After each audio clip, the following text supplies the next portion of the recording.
Bueno, vamos a continuar. Hasta donde recuerdo, nos quedamos, íbamos a empezar a ver la mitocondria, ¿no? Así es, profe. Muy bien, permítame, déjeme abrir la presentación.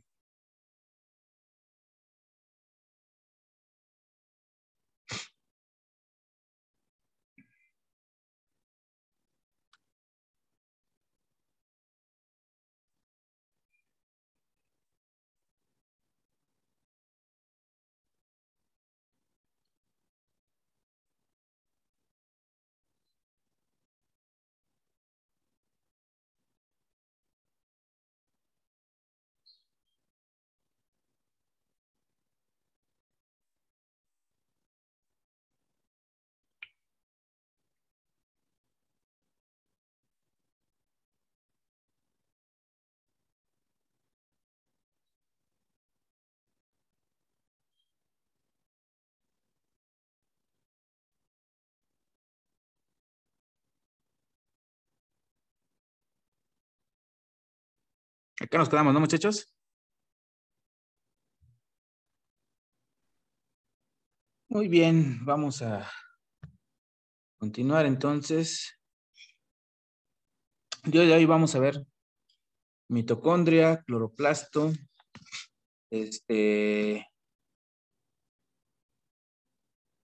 pared celular vegetal y, si nos da tiempo, uniones celulares. El examen del segundo parcial llegaría hasta pared celular vegetal. ¿De acuerdo, muchachos? Entonces, aunque me dé tiempo de ver uniones celulares, eso ya quedaría para el siguiente parcial. De tal manera que después de hoy se ponen ustedes de acuerdo para ver cuándo hacemos el examen. Puede ser este viernes, puede ser la siguiente semana, como ustedes quieran.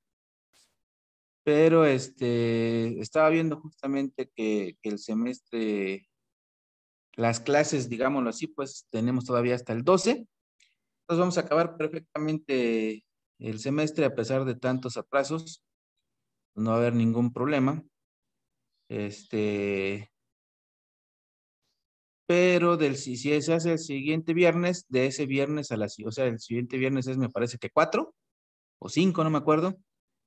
Y hasta no es 4, ¿no? Y entonces serían el 4 y el 11 serían los dos parciales, el 4 el del segundo y el 11 el del tercero. O en su caso, si es que pueden de una vez este viernes, pues sería mejor, pero se los dejo a su consideración, ya ustedes me dicen, ¿de acuerdo? Eso ahí luego lo platican entre ustedes y mañana me avisan, porque pues ya el viernes es en 2 días, ¿sale? Pues, supongo que van a querer por lo mismo la otra semana, pero ahí me lo confirman. Sí, Muy bien, profe, vamos a continuar yo lo entonces. checo y le digo. Perfecto. Muy bien, vamos a continuar entonces. Como les dije desde el principio de esta presentación, que íbamos a ver los organelos desde el punto de vista del tráfico de proteínas. Como ya lo vimos bueno, primero el retículo plásmico liso, de ahí ribosomas, ahora sí que empiezan la síntesis de proteínas en el citoplasma o citosol. De ahí que se van al retículo endoplásmico rugoso, las modificas, se sintetizan y empiezan su modificación ahí, se van al aparato de Golgi para terminar de modificarse. Ahí se empaquetan y se van a otros organelos como los lisosomas, endosomas tempranos y tardíos, a vesículas secretorias, o en su caso se van a exportación o exocitosis, pues, en la membrana. Bueno, ahora vamos a ver los organelos que van directamente del citosol, que se sintetizan las proteínas en el citosol, directamente que van a la mitocondria, a los plástidos y a los peroxisomas. Núcleo no, porque de hecho ese ya lo vimos, ¿vale? El núcleo ya lo vimos, de hecho fue el primer organelo que nosotros vimos. Bueno, simplemente de manera introductoria, recordar el origen de la mitocondria y también del cloroplasto. Su origen fue de acuerdo, o es de acuerdo con la hipótesis de la teoría la teoría, perdón, endosimbiótica de Lynn Margulis, Y recuerdan que una célula preeucariota más grande que provenía de una arqueobacteria se comió a una célula quimiosintética, una bacteria quimiosintética. Al ver que le proveía de energía, no se la comió, la dejó internamente en su citoplasma. Y con el paso del tiempo, esta fue perdiendo características hasta que se convirtió en la mitocondria. Mismo caso con el cloroplasto. ¿Vale? Y aquí tenemos la estructura general de ambos organelos. Aquí faltan dos estructuras que en esencia son las mismas. Y ahorita las vamos a mencionar, pero estas que están mencionadas aquí son las principales, digamos, ¿vale? Entonces, la mitocondria solamente tiene 4 estructuras, más las dos que ahorita vamos a mencionar. De afuera hacia adentro, tiene una membrana externa. Recordemos que solamente hay 3 organelos de membrana doble, que es el núcleo, lo vimos, y mitocondria y cloroplasto. Y recuerdan cuando vimos el núcleo, desde ahí mencionamos que todos los organelos que tienen doble membrana, el espacio que queda entre ambas membranas se llama espacio intermembranas, aunque en el caso del núcleo, de hecho, recibe un nombre específico que es espacio perinuclear. Pero bueno, en el caso de cloroplasto y mitocondria, en ambos se llama solamente así, espacio intermembranas, ¿sale? Entonces, repito, membrana externa hacia afuera, en medio el espacio intermembranas, luego la membrana interna. En el caso de la membrana interna mitocondrial, esta también recibe otro nombre, se llaman crestas. Entonces, si ustedes ven alguna estructura, crestas y membrana interna es exactamente lo mismo, ¿sale? Y forman estas estructuras que pues se parecen a una cresta, por eso le llaman así.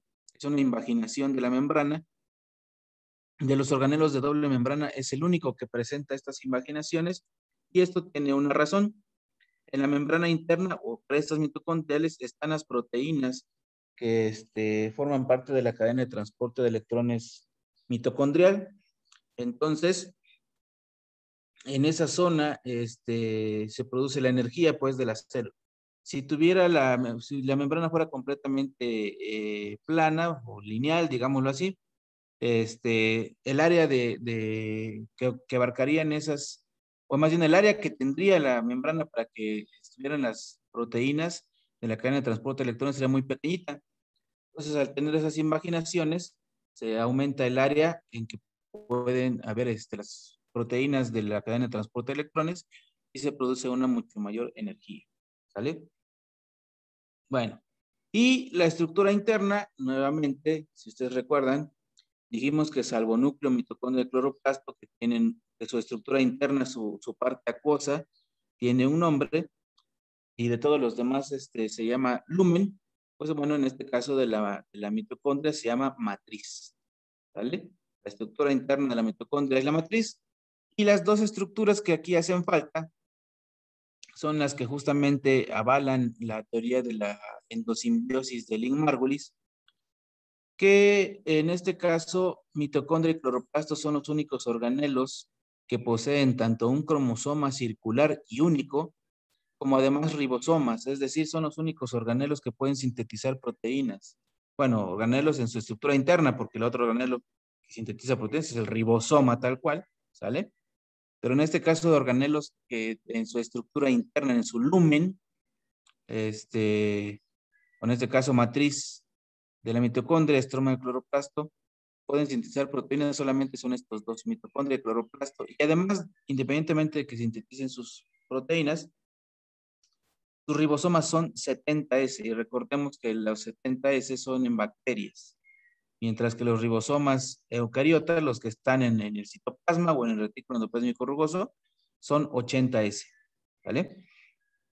Entonces, ¿cuáles son las estructuras de la mitocondria?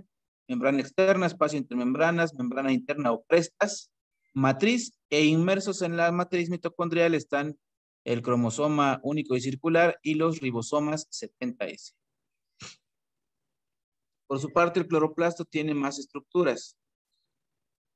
De afuera hacia adentro, de igual manera, tiene la membrana externa, el espacio intermembranas, membrana interna y la parte acuosa interna se llama estroma. Ahora bien, este es el único que tiene un tercer sistema de membranas, ¿sale? No se considera por eso un organelo de 3 membranas, no. ¿Por qué?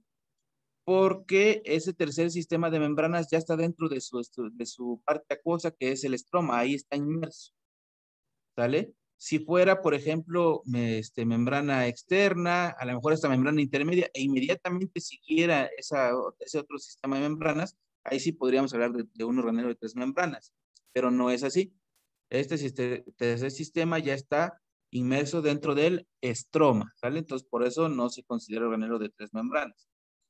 Pero este tercer sistema de membranas es donde se lleva a cabo la síntesis de energía. Aquí es donde se lleva a cabo la cadena de transporte de electrones del cloroplasto. Y se llaman tilacoides. Cada una de estas como moneditas que se ven aquí apiladas es un tilacoide. El conjunto de todos estos tilacoides se conoce como grana.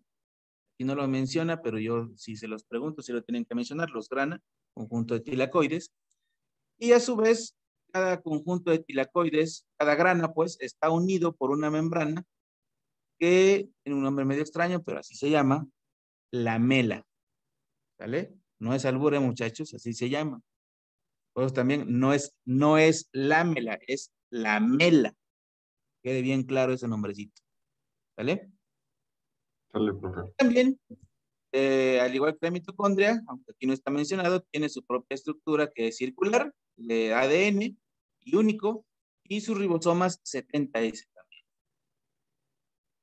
¿Vale? Y tienen una particularidad, al ser organelos derivados de organismos procariotas, tienen una particularidad.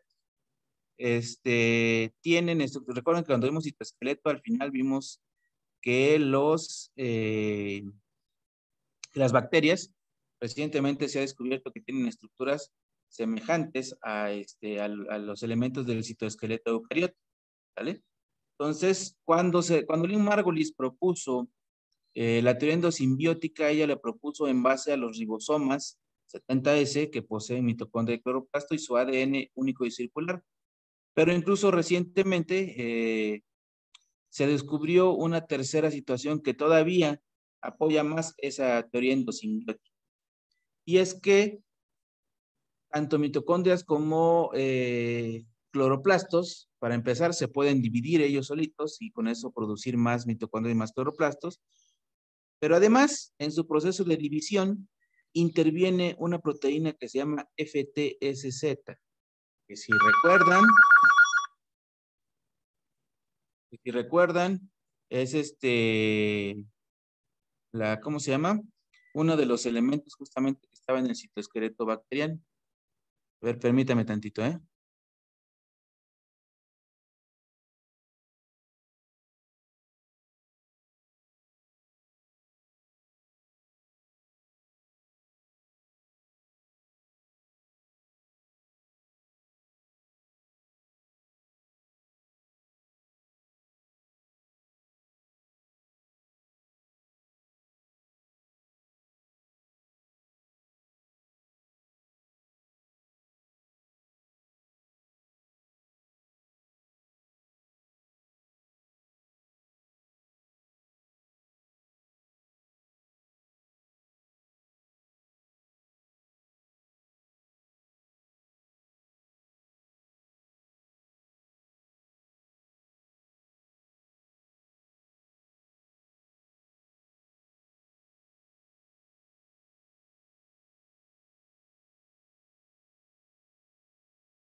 Perdón, muchachos, vamos a continuar entonces. Entonces les decía yo, proteína FTSZ es parte de las proteínas que se descubrieron como elementos del citoesqueleto bacteriano y esto también apoya el origen de estos organelos a partir de células procariotas. Y bueno, como dijimos, estamos viéndolo desde el punto de vista de del tráfico de proteínas. Entonces, en el caso nuevamente de núcleo, mitocondria, cloroplasto y peroxisomas, todas las proteínas se van a esos organelos se terminan de sintetizar completamente en el citoplasma. Y una vez que se sintetiza en el citoplasma, gracias a su péptido señal, recuerden que el péptido señal es una secuencia que es reconocida en la célula para saber su destino de esta proteína. Si se va a quedar en el citoplasma, pues no tiene péptido señal, pero si se va a ir al retículo endoplásmico o algún otro de estos organelos, necesita ese péptido señal para que sea reconocida la señal y se mande. ¿Vale? Bueno, entonces vamos a suponer que ya se acabó de sintetizar la célula y, digo, la proteína, perdón, y ya se va a llevar a a la mitocondria. Esta proteína es reconocida por unas proteínas que se llaman chaperonas. Las chaperonas en general reconocen a cualquiera, es decir, a las que se van al núcleo, a las que se van al cloroplasto, al peroxisoma. Lógicamente son diferentes chaperonas. Estas son las que reconocen el péptido señal. Una vez que reconocen el péptido señal, en este caso las de la mitocondria, se van hacia la membrana mitocondrial externa y ahí hay unos receptores. Ese receptor reconoce entonces la chaperona, nada más su función es llevar a la proteína a la membrana externa de la mitocondria. Una vez ahí, ahora el receptor reconoce ese péptido señal y empieza y a la proteína que se va a translocar, la coloca en esta proteína que se llama, que es un canal de translocación, y entonces se pasa hacia el espacio intermembranas. Ese complejo del receptor y canal de translocación se llama complejo TOM, que significa transportador de membrana externa, por sus siglas en inglés, es Transport Outer Membrane, transportador de membrana externa, y se va al espacio intermembranas. Una vez ahí, si es una proteína que se va a ir hasta la matriz mitocondrial, existe ahora otro complejo que se llama TIM. En este caso es porque y la I de TIM significa inner, interno, interno, ¿sale? Entonces el TOM transporta las proteínas del citoplasma al espacio intermembrana y TIM del espacio intermembrana a el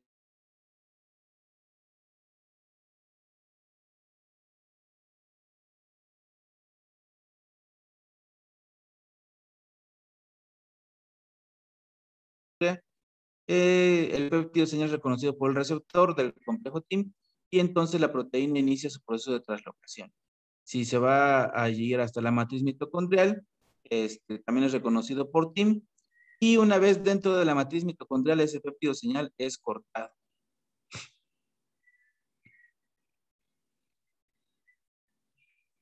Aquí nuevamente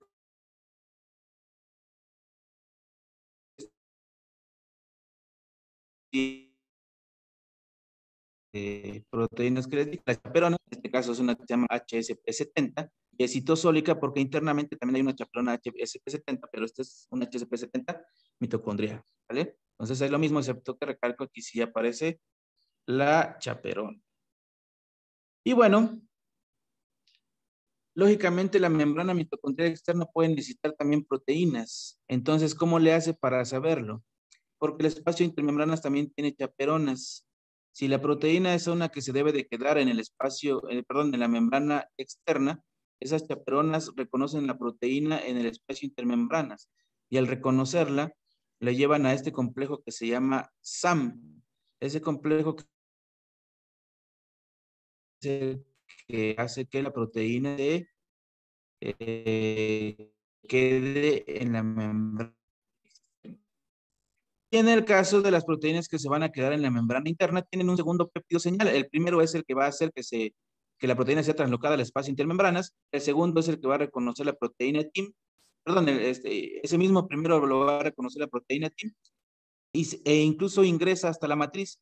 Pero como ese segundo péptido que viene atrás, ese es el que reconoce TIM para saber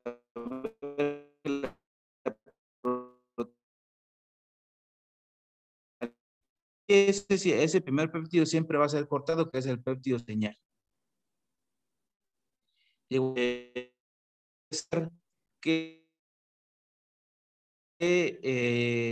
directamente la proteína de TIM, sin necesidad de, bueno, no directamente, más bien, que la proteína que viene tenga múltiples pasos. No sé si se acuerdan que también eso vimos cuando la proteína iba al retículo endoplasmático rugoso. Puede ser una proteína que es multipaso en la membrana. Entonces, también estas proteínas tienen múltiples señales de inicio y de paro de la transferencia para que puedan atravesar esas varias veces la membrana. Y bueno, ¿cuáles son las funciones esenciales de la mitocondria?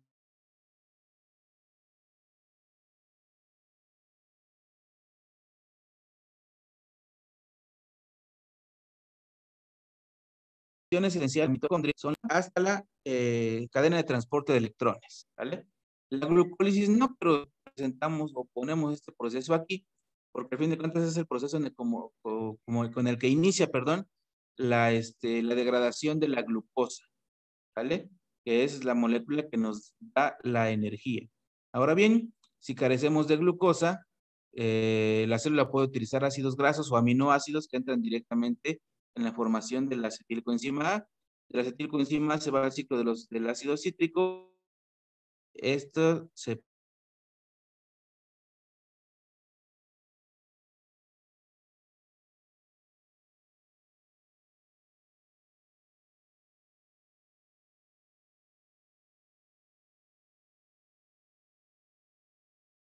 La glucosa es una molécula de 6 carbonos, el piruvato es una molécula de 3 carbonos. Entonces, a partir de glucosa, produzco dos moléculas. A partir de una molécula de glucosa de 6 carbonos, produzco dos moléculas de piruvato de 3 carbonos. ¿Vale? ¿Qué otra cosa se produce? Que igual no me interesa que se aprendan cuántas, sino qué se produce en sí. Se produce ATP y se produce NADH reducido. Este NADH reducido es importante porque se va a ir a la cadena de transporte de electrones y que va a producir más energía. ¿Qué proceso sigue? Y ahora sí, este no es de la mitocondria, la glucólisis no es de la mitocondria, pero lo ponemos porque pues, ahí empieza el proceso.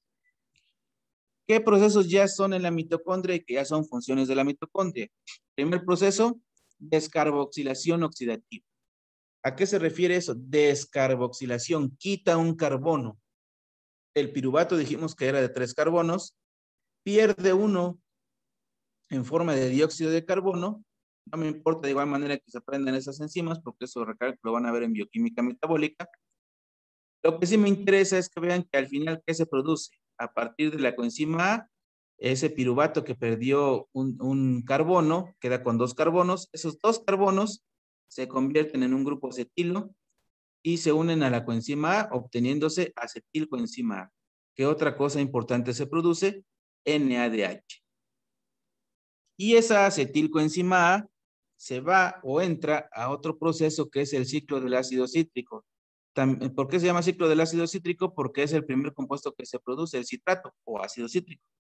También se llama ciclo de los ácidos tricarboxílicos porque los primeros que se producen tienen 3 grupos carboxilo. El citrato tiene 3, aquí está 1, 2, 3. El aconitrato tiene 1, 2, 3. Y el isocitrato tiene 1, 2 y 3. 3 grupos carboxilos, por eso también se llama ciclo de los ácidos tricarboxílicos.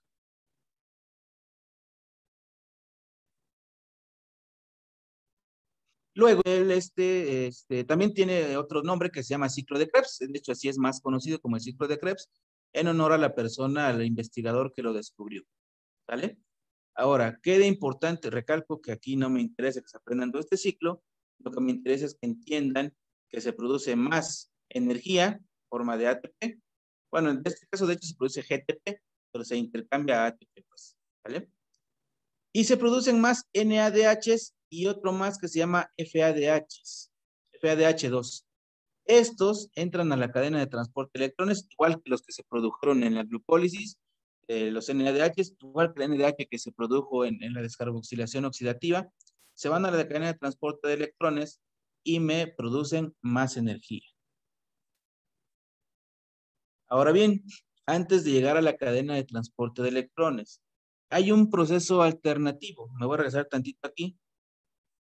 Fíjense bien que dijimos que también se puede llegar a acetilcoenzima acetilcoenzima A a partir de ácidos grasos y de aminoácidos. La célula de manera general, bueno, la mitocondria de manera general produce mucha más energía a partir de los ácidos grasos que de la glucosa. Entonces, ¿por qué usa la glucosa? Porque la glucosa no es tan tóxica para producir energía como si los ácidos grasos. Los ácidos grasos en el metabolismo producen algo que se llama especies reactivas de oxígeno. Esas especies reactivas de oxígeno, como su nombre lo dice, tienen oxígeno, pero es un oxígeno altamente oxidativo. Entonces, dentro de las cosas que provoca es el daño al material genético, al ADN. Si la célula ocupara solamente ácidos grasos para su metabolismo, para su producción de energía, produciría mucho de eso, y dentro de las cosas que nos provocaría es envejecer mucho más rápido, ¿vale? Por eso es que se ocupa la glucosa. Ahora bien, aquí tenemos un ácido graso de 16 carbonos, en el cual sucede el proceso de beta oxidación. Recordemos que el grupo acetilo son 2 carbonos para formar la acetilcoenzima A. Si tengo 16 carbonos, 16 entre 2, 8. Puedo producir directamente 8 acetilcoenzima A que van a entrar directamente al ciclo del ácido cítrico. Entonces, si produzco mucho más energía, porque a partir de acetilcoenzima A, una acetilcoenzima A de cada piruvato, pues si se pusen 2 piruvatos, y en un ácido graso de 16 carbonos produzco 8. 4 veces más grupos acetilo comparado con la glucosa. Pero recalco, es más tóxico. Bueno, ahora sí, regresando al ciclo del ácido cítrico, independientemente de que la acetilcoenzima A venga del ácido graso o de la glucosa, entra el ácido cítrico y todos los NADH y FADH2 producidos durante todos los procesos, desde glucólisis hasta ciclo del ácido cítrico, entran en la cadena de transporte de electrones, que es el otro proceso. Hasta aquí vamos 4. Descarboxilación oxidativa, ciclo de Krebs, beta oxidación y cadena de transporte de electrones, que es el que acabo de mencionar. Está aquí. ¿Cuál es el otro? La fosforilación oxidativa. Anteriormente, si ustedes para hacer sus tareas,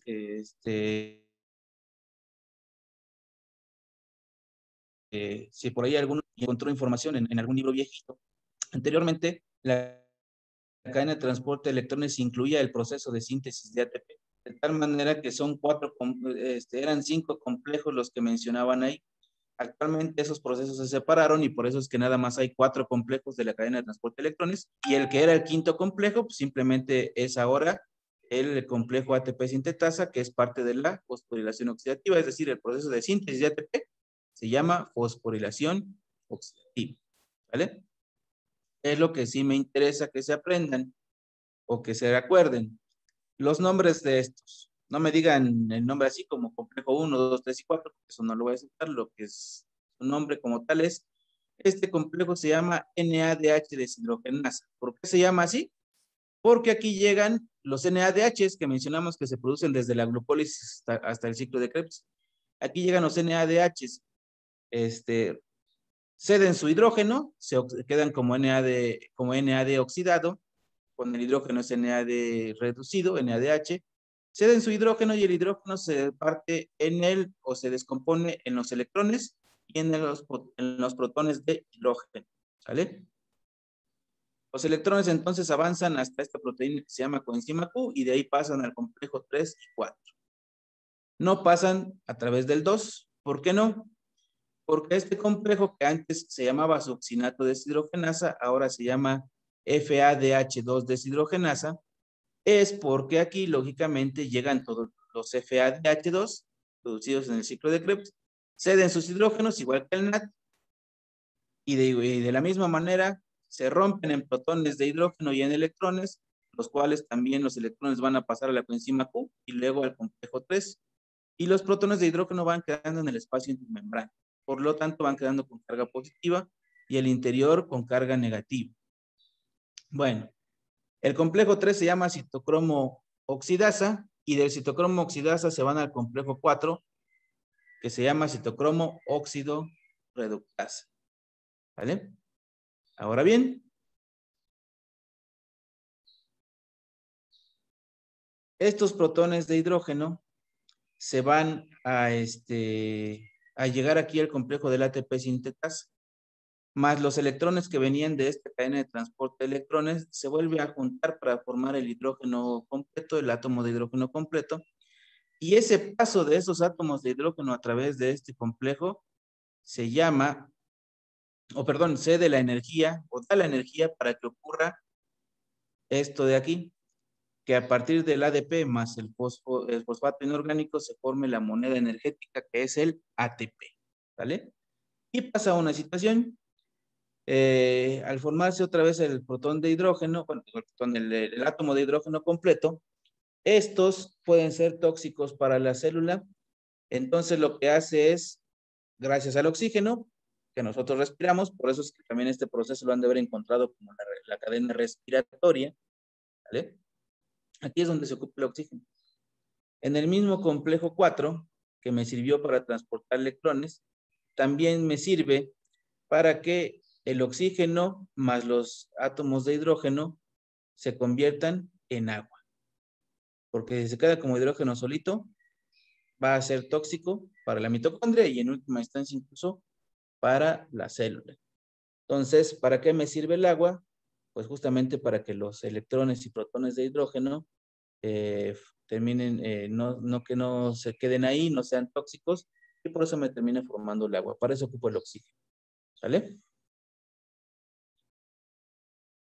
Y de igual manera, así como con otros organelos, si alguno de estos me falla, las enfermedades mitocondriales que se producen son muchas. Me puede causar un montón de desórdenes, desde si estamos en el sistema nervioso, neurodegeneración, desmielinización, epilepsias, Parkinson, migrañas, síntomas psiquiátricos, enfermedades del hígado, el músculo que no está rígido, neuropatías sensoriales, problemas del corazón, problemas del riñón, un montón de cosas. ¿Sale? Entonces, incluso hasta diabetes, fíjense, incluso hay un tipo de diabetes que se llama diabetes mitocondrial, justamente. No es debido a que a la falta de insulina, cosas así, sino es por una falla en la mitocondria. ¿Sale? Entonces, esta de hecho es la que más enfermedades nos puede causar si llega a fallar. Y bueno, por enésima vez dijimos que estamos viendo desde el punto de vista del transporte del tráfico de proteínas. Entonces, así como en la mitocondria pasa lo mismo con el cloroplasto. Esto lo voy a pasar rápido porque en esencia es exactamente el mismo proceso que la mitocondria. También se llaman complejos TOM, los de transportadores de membrana externa. También se llaman complejos TIM, los transportadores de membrana interna. ¿Cuál es la única diferencia? Que hay un tercer sistema o una tercera membrana que en su caso tiene que atravesar la proteína, porque los tilacoides, lógicamente, así como son proteínas las que llevan a cabo la cadena de transporte de electrones mitocondrial, también son proteínas las que llevan a cabo el proceso del cloroplasto. Pero en esencia es lo mismo, ¿sale? Y de igual manera una caprona lleva la proteína a la membrana del cloroplasto y están ahí los transportadores. Y aquí está cómo se translocaría las proteínas a la membrana tilacoidal. De igual manera, si es una proteína que es multipaso, el proceso es similar si tiene que quedarse en la membrana interna o en la membrana externa del cloroplasto. ¿Vale? Esta es una cadena de transporte de electrones, bueno, aquí dice el cloroplasto, pero en sí estas son de bacterias fotosintéticas. Aquí una bacteria púrpura, aquí una bacteria verde sulfurosa. Tienen fotosistemas que se llaman 870 y P840, P de fotosistema, porque en inglés PH es el sonido F, ¿sale? Entonces, photosystem. Y este numerito de 870 y 840 es porque es a la luz a la cual se excitan. Recuerden que el espectro de luz está medido en nanómetros, ¿sale? Tenemos la luz visible, la infrarrojo, etcétera, etcétera, etcétera. El chiste es que estos se excitan a 870 nanómetros y a 840. Y ahora sí, la cadena de transporte de electrones del cloroplasto como tal tiene dos fotosistemas llamados fotosistema 1 y 2, o P700 el fotosistema 1 y P680 el fotosistema 2. ¿Sale? ¿Cuál es el primero que actúa? El fotosistema 2. Entonces, ¿por qué se llama 2? Pues simple y sencillamente porque el primero que se descubrió fue el fotosistema 1 y el segundo fue el que se descubrió fue el fotosistema 2. Pero recalco, el primero que participa es el 2. ¿Qué es lo que? Bueno, y se llaman P680 y P700 porque de igual manera es a la amplitud de onda de la luz a la cual estos fotosistemas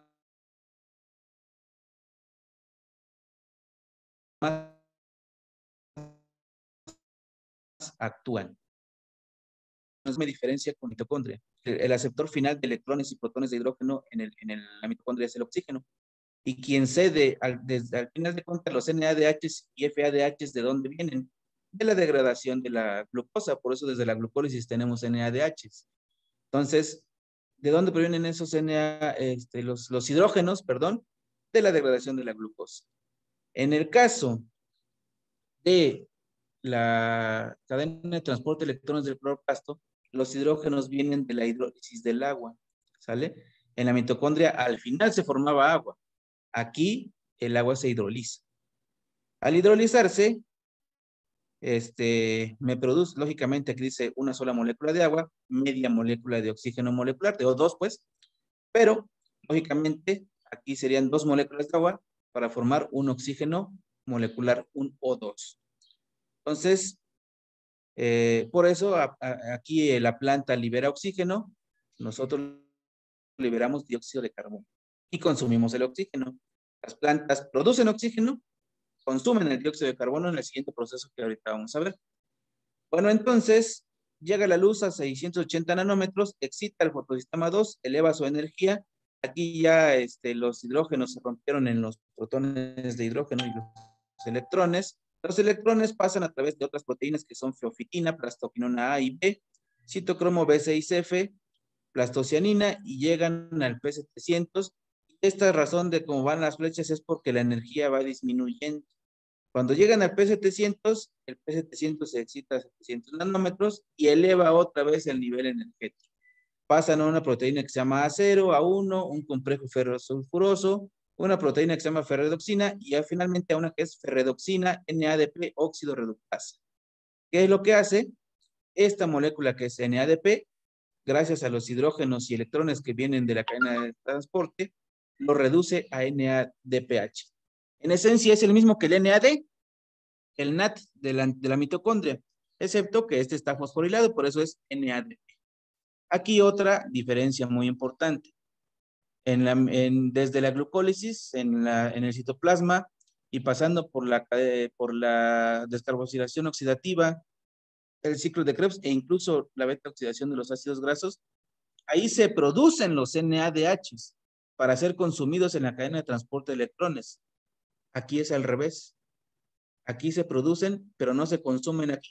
Se consumen en el otro proceso. ¿Sale? Y aquí está cómo están localizados los fotosistemas en ¿cómo se llama?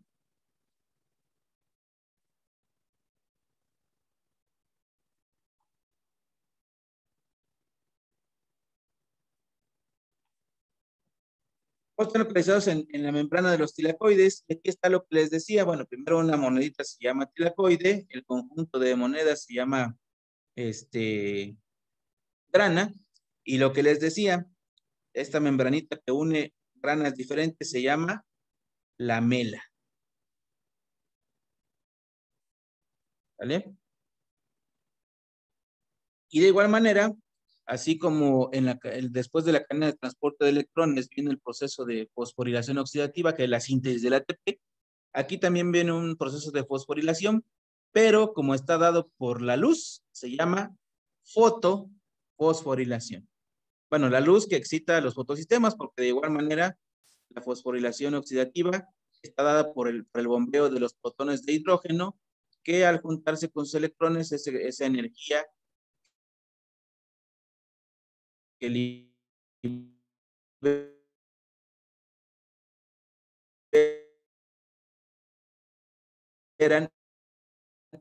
la producción de energía, ¿vale? Y luego viene otra que se llama fase oscura. Aquí solamente una aclaración, la fase luminosa efectivamente se llama así porque requiere la luz del sol para poder llevarse a cabo. La fase luminosa se llama así no porque se lleve en la noche, se llama así porque no requiere de la luz del sol, pero también se puede llevar a cabo durante el día, eso no es problema, ¿vale? De igual manera, no me importa que no se aprendan este ciclo, lo único que me interesa es que se acuerden que es ciclo de Kelvin-Benson, que no es otra cosa que la fase oscura, y que el fin de este ciclo es la producción de energía. Gracias a este ciclo, aquí es donde se consume el dióxido de carbono que nosotros, los demás animales, producen, o otros organismos. La plantita lo consume el dióxido de carbono, a ese proceso se le llama fijación del carbono, y gracias a eso produce su propio alimento, que en esencia son las glucosas, ¿vale? Entonces, esta es la fase oscura de la fotosíntesis. Y llegamos a un organelo muy especial.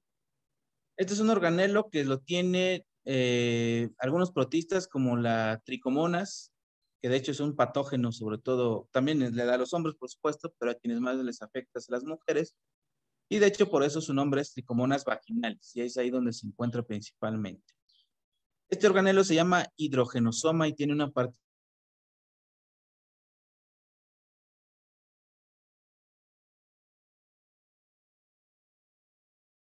Pero tiene una particularidad, y esa particularidad, aquí está cómo se supone que se originó el hidrogenosoma a partir de una mitocondria, pero tiene una particularidad. Como ustedes pueden ver aquí, primero, bueno, no una, varias particularidades. Primero, no tiene una membrana con crestas. Segundo, la energía la produce directamente a través del hidrógeno molecular, por eso está aquí, H2, ¿vale? Y tercero, el hidrogenosoma sí no tiene ni ribosomas, 70S, ni tampoco su propio cromosoma, ¿vale? Entonces, ¿qué sucede? Muchos dicen que es un organelo derivado y que con el tiempo fue perdiendo también esas características. Otros dicen que incluso ni siquiera tienen ese mismo origen. Sin embargo, hasta ahorita, como es un organelo recientemente identificado, hasta ahorita la mayoría apunta a que sí es derivado de la mitocondria, simplemente fue perdiendo más características, ¿vale? Pero al fin de cuentas tiene la misma función que la mitocondria, que es producir energía. Sin embargo, como es un organelo menos complejo, la producción de energía es mucho menor comparada a la mitocondria, ¿vale? Pero ese es el hidrogenosoma, y como se produce energía a través del hidrógeno molecular, por eso se llama hidrógenosoma, ¿vale?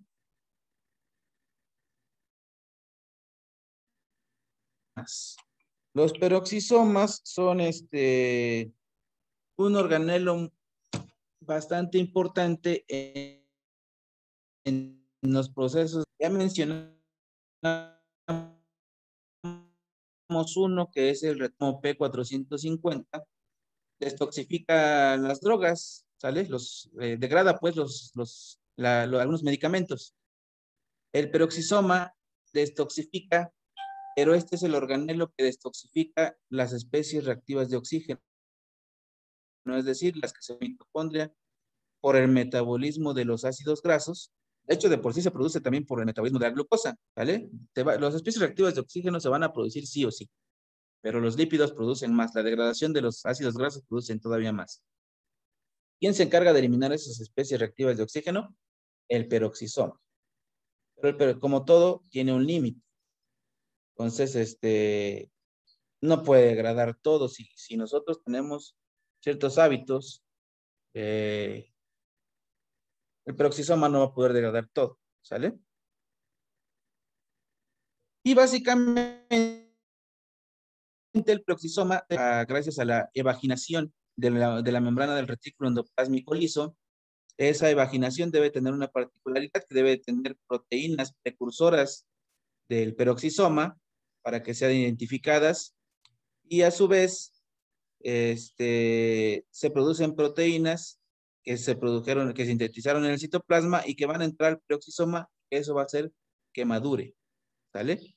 El peroxisoma puede ir creciendo y al crecer llega a un tamaño en el cual es tan grande que por eso puede ocurrir un proceso de fisión y separarse y producirse peroxisomas hijos. Permítame un tantito que está acabando mi batería, voy a ir por mi cargador para conectar mi computadora.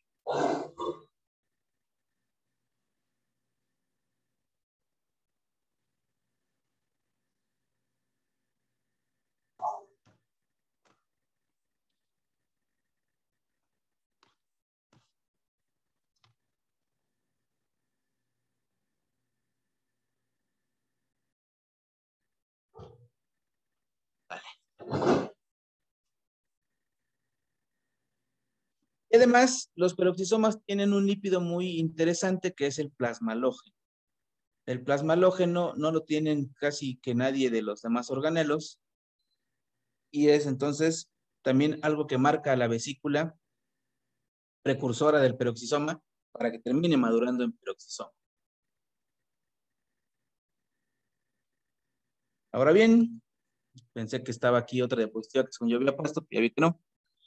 Ahora bien, una situación muy importante. Recuerden que cuando vimos gotas lipídicas, espero que se acuerden, vimos que una de sus funciones, aparte de almacenar los triacilgliceroles, no son otra cosa que 3 ácidos grasos unidos a un glicerol. No sé si recuerdan, bueno, más voy a regresar a la imagen, no está tan lejos. No, según yo no está tan lejos. Fíjense bien, almacena de manera general lípidos, triacilgliceroles. Pero esa vez mencionamos, y aquí está la imagen, que de hecho también pueden darle o cederle esos ácidos grasos al peroxisoma, ¿sale? Esa es la beta oxidación, ácidos grasos que fueron donados por la gota lipídica. Pero también está el peroxisoma. El peroxisoma también tiene la capacidad de llevar a cabo la beta oxidación de los ácidos grasos. Pero hay una diferencia esencial entre la beta oxidación de la mitocondria y del peroxisoma. En la mitocondria es para producir energía. En el peroxisoma no produce energía. Ahí la beta oxidación es utilizada para degradar las especies reactivas de oxígeno, justamente. Cuando vean ustedes bioquímica, ahí sí van a ver la diferencia entre la beta oxidación mitocondrial y entre la beta oxidación peroxisomal. ¿De acuerdo, muchachos? Pero en esencia, la mitocondrial produce energía, la peroxisomal degrada las especies reactivas de oxígeno. Y finalmente tenemos un organelo que no tenemos nosotros los animales, pero bueno, lo mencionamos porque lo tienen las plantas. Es un organelo, es un peroxisoma, pero especializado. Este peroxisoma lo tienen las plantas y específicamente las semillas. Porque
Perdón, muchachos.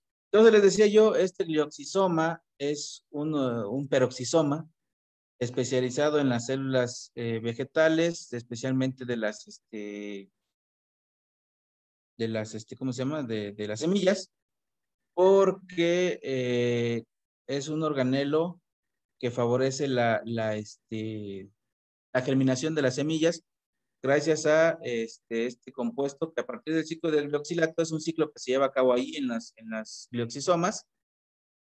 Se obtiene ácido succínico, que el ácido succínico es una hormona en el caso de las células vegetales que favorece justamente eso, la germinación. ¿Vale? Y de esto sería todo. O sea, de esta parte. ¿Hasta aquí alguna pregunta?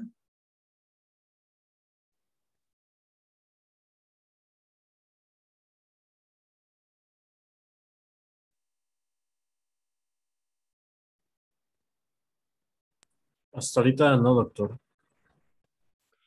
No, profe, yo no tengo ninguna.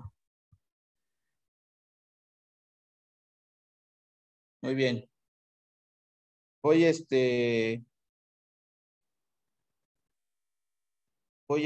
abrir la otra presentación entonces. Y con eso terminaríamos por hoy.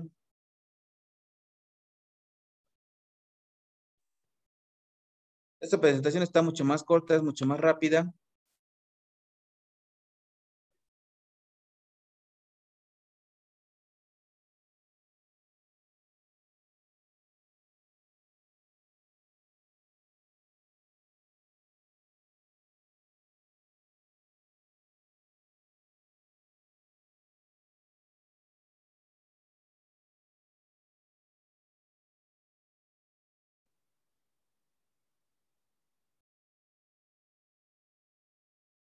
Y vamos a ver lo que es la pared celular vegetal.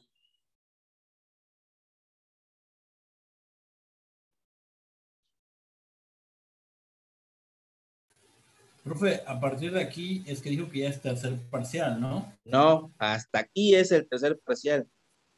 Ah, ok. O sea, este tema todavía se incluye. El otro que sigue, que es uniones celulares, ya es del siguiente parcial. Ah, ok.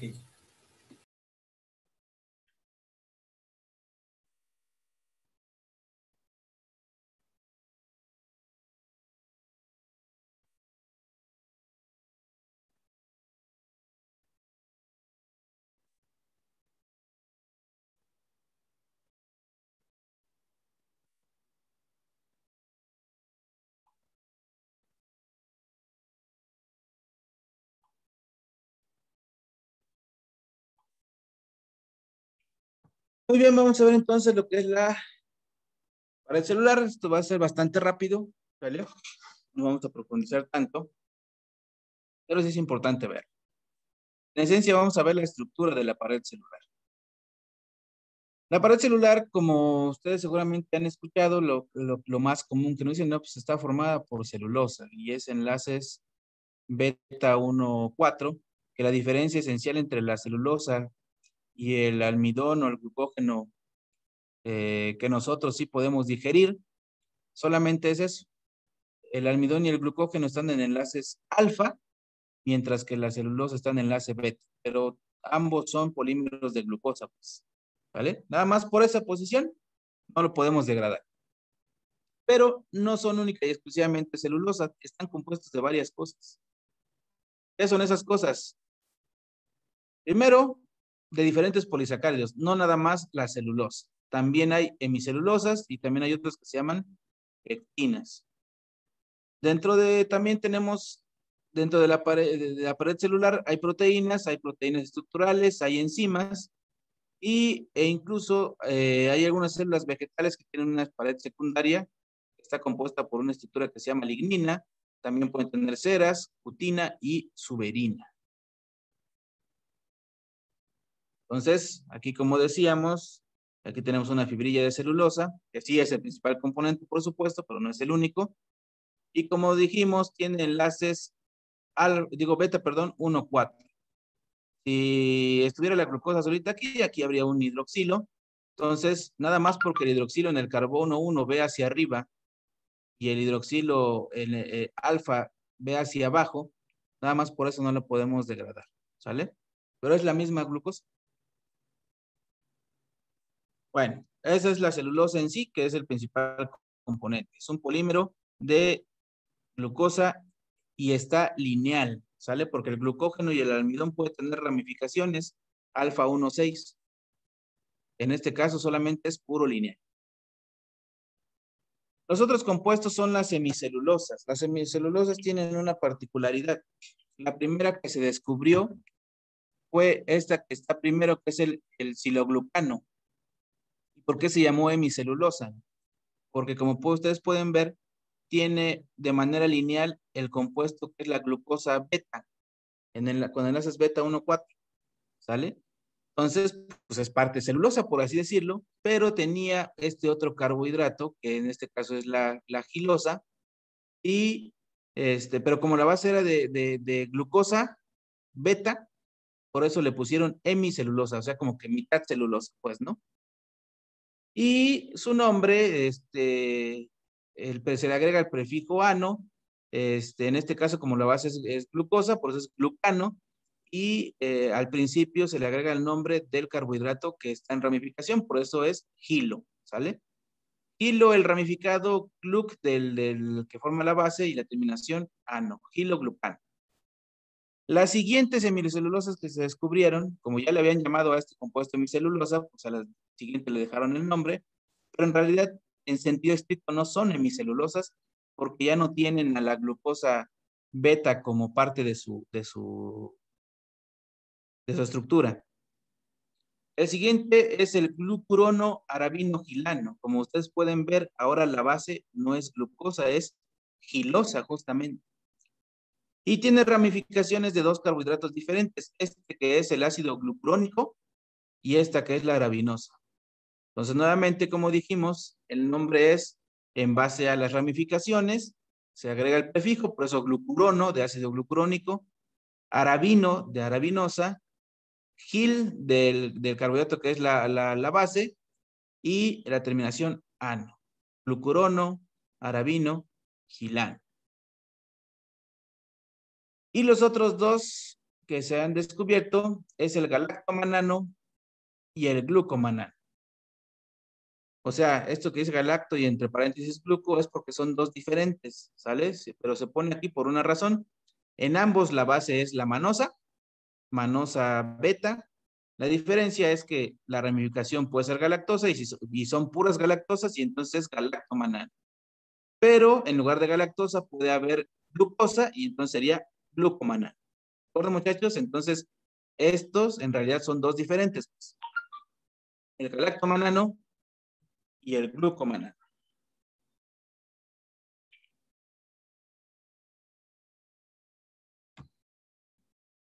Y llegamos a las pectinas. Estos son polisacáridos más complejos, pueden ser ácidos o neutros. Nosotros aquí los que vamos a ver de estos son los ácidos, digo los neutros, perdón, porque son los más comunes, ¿sale? Pueden formar una especie de gel, confieren una cierta porosidad, proporcionan superficies cargadas que modulan el pH y el balance iónico y en esencia sirven de moléculas de reconocimiento. Lo que significa esto, obviamente guardar las proporciones no es lo mismo, pero haciendo la similitud, hagan de cuenta que estas sirven como si fueran los anticuerpos de la planta, pues, ¿sale? Recalco, no es lo mismo, es así como que la similitud en el sentido de su función. ¿Por qué? Porque los anticuerpos reconocen lo propio de lo extraño en nosotros. Bueno, incluso en los demás animales, pues también tienen anticuerpos. Esa es la función de un anticuerpo, reconocer lo propio de lo extraño. Lo mismo hacen las pectinas. Por eso digo, es como que los anticuerpos de las plantas. Lógicamente no son anticuerpos como tal. ¿Vale? Como dije, solamente vamos a mencionar las pectinas neutras. Y de estas tenemos tres grandes grupos. Los arabinanos, no me interesa que se aprendan eso que dice ahí de uniones alfa 1,5, etcétera, etcétera. No, simplemente que se acuerden de que están compuestos. De igual manera que como las semicelulosas se les agrega al final el término ano y el prefijo es de que están formados. Como en este caso es pura arabinosa, se llaman arabinanos Si están formados por galactosa, se llaman galactanos. Y si están formados tanto por arabinosa como por galactanos, son por arabinosa y galactosa, perdón, son arabinogalactanos. De igual manera, no me importa que se aprendan 1 y 2, simplemente, si yo les preguntara cuáles son las pectinas neutras, ustedes nada más me tienen que decir arabinanos, galactanos y arabinogalactanos. Punto. ¿Sale? Y llegamos a la lignina. La lignina es un compuesto, es un polímero de alcoholes aromáticos. La lignina está presente en las células que tienen pared celular secundaria. No todas lo tienen, de hecho la mayoría tienen pared celular sencilla nada más. ¿Sale? Pueden crecer y desplazar el agua y se pueden unir a la celulosa misma, ya sea a las hemicelulosas o las pectinas, formando enlaces ¿vale? Es abundante en células conductoras como vasos gilemáticos y estructurales, dice ahí, porque esas estructuras conductoras, como su nombre dice, conducen el agua y también nutrientes desde la raíz al resto del cuerpo de la planta. Entonces, llevan mucha presión, pues. Entonces, esa presión, si fuera pared celular primaria solamente, es posible que no lo resistan y la célula se puede literalmente romper y lógicamente se estarían derramando esos compuestos, ¿sale? O sea, tanto el agua como los nutrientes. Y en esencia, aquí tenemos cómo está estructurada la pared celular. Primero aquí son 2 células y se hace un corte. La parte donde se unen las 2 paredes celulares, tanto de la célula de la izquierda como de la derecha, se llama la laminilla media. Y eso que está en verde es la pared celular primaria. Así de delgada es la pared celular primaria. Y las que poseen, porque recalco, la mayoría solamente tienen pared primaria. Las que poseen pared secundaria, estas se forman en 3 capas llamadas S1, S2 y S3. Y esta es mucho más gruesa. ¿Sale? Y finalmente, las células vegetales tienen un tipo de unión celular que es mucho más simple comparada con la de nosotros, que se llaman plasmodesmos. No voy a mencionar más de eso, simplemente es así, que esta unión celular entre las células vegetales permite el paso de nutrientes entre una célula vegetal y otra, y se llaman plasmodesmos. ¿Sale? Tan como, ahí está, cómo comunica completamente un plasmodesmo una célula con otra y así pasan los nutrientes. Y eso sería todo. ¿Hasta aquí alguna pregunta?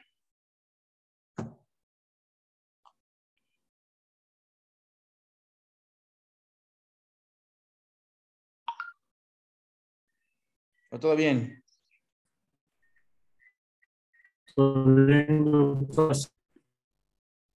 Bueno. Hoy lo vamos a dejar aquí porque me están mandando que me queda algo que urge que terminemos. Entonces, sí me va a dar tiempo de ver el siguiente tema, pero bueno, lo vamos a dejar hasta acá. Pero, les digo, vamos, a pesar de todo el atraso, vamos bastante bien. Si vamos a acabar, incluso yo creo que es posible que la otra semana ya estemos terminando el semestre, ¿sale? Entonces nada más me confirman, por favor se ponen de acuerdo y me confirman cuándo el examen del segundo parcial. ¿Sale, muchachos? Sale, profe, me parece bien. Yo le aviso. Sí, profe. Bien. Hasta luego, que tengan buena tarde. Igualmente, profe. Gracias, profesor.